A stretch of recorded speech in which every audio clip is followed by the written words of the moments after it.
The red lights are only making the pain worse. It is an immense, earth-shattering pain in my midsection and in my head. I try to move, but I can't. I try to speak, but I can't do that either. It hurts too much, and my voice obeys me no more than do my joints or my muscles or my bones or my mind. And yet still there is movement. I can feel myself being lifted up and placed on something, a bed, maybe, or no. A gurney. All right, one of the EMTs says, and several others then roll me into the back of an ambulance and climb in behind me. But I'm already fading fast and feeling an inexplicable heat by the time those doors are shut. One EMT, a blonde woman, shoots me a curious little look just as I'm slipping away and says aloud, "Wait. Wait, I think I know. We're made of that stuff, right?" I turned around.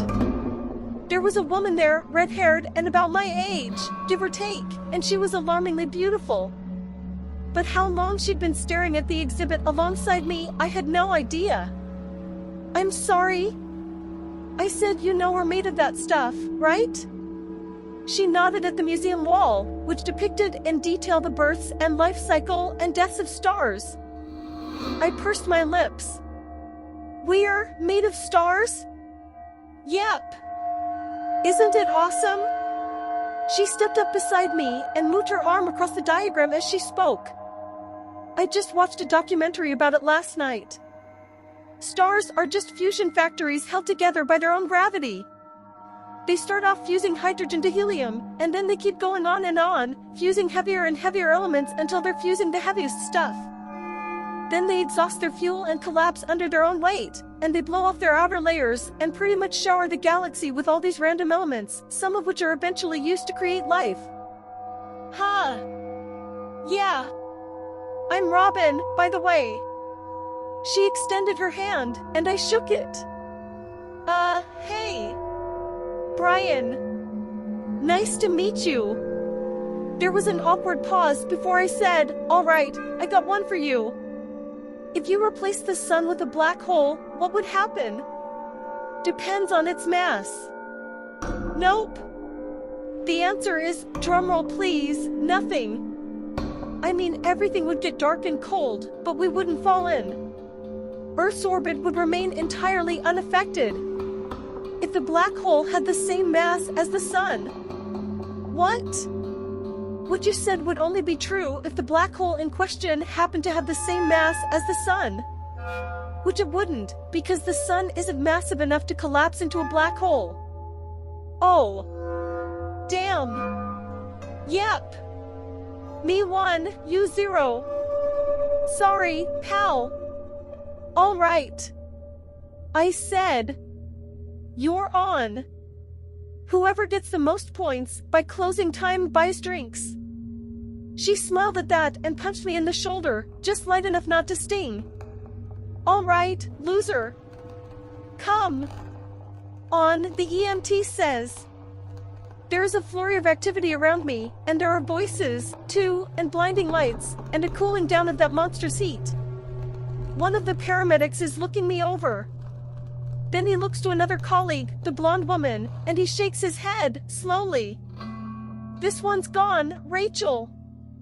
But she continues running tests, running diagnostics, placing a soft hand on my arm in case I'm awake enough to appreciate the comfort.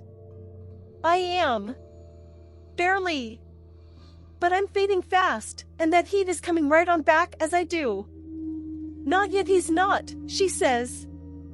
There's pain in her voice that she does her fruitless best to conceal. "I already lost one earlier, Todd." "I'm not losing." "Another one," Robin said, and I laughed and agreed, and we rushed to the back of the line. "See? Told you you'd like Ferris wheels. Can't believe you've never been on one before today." She shrugged. "Never thought they were as extreme as roller coasters, so I wasn't interested." "Well, they're not supposed to be extreme. Ferris wheels are for all the parents waiting on their kids and sick people trying to relax their stomachs so they don't puke funnel cake all over the pavement.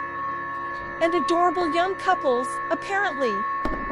And just then we were waved into the next seat. We sat ourselves down, and moments later the great wheel began to groan and protest, and, finally, to turn, it dragged our cart around its underside and then lifted it up to the top of its crest, where we could see the whole city at twilight, and the ships in the harbor that were backlit red with the setting sun, and the clouds that were lined at their tops with just a little bit of starlight. Robin snuggled up next to me and put her head on my shoulder, and I put my arm around her waist. For a moment, then I could have sworn the empty seat in front of us moved on its own and furrowed my brow. But then Robin spoke. "Thank you for being here with me," she said. I didn't respond with words. I just kissed her on the head and held her tight as the wheel began taking us. Down on the 1800 block of Bartersdale, one of the EMTs says, Yeah. Another one, I know. Hell of a fucking night, isn't it?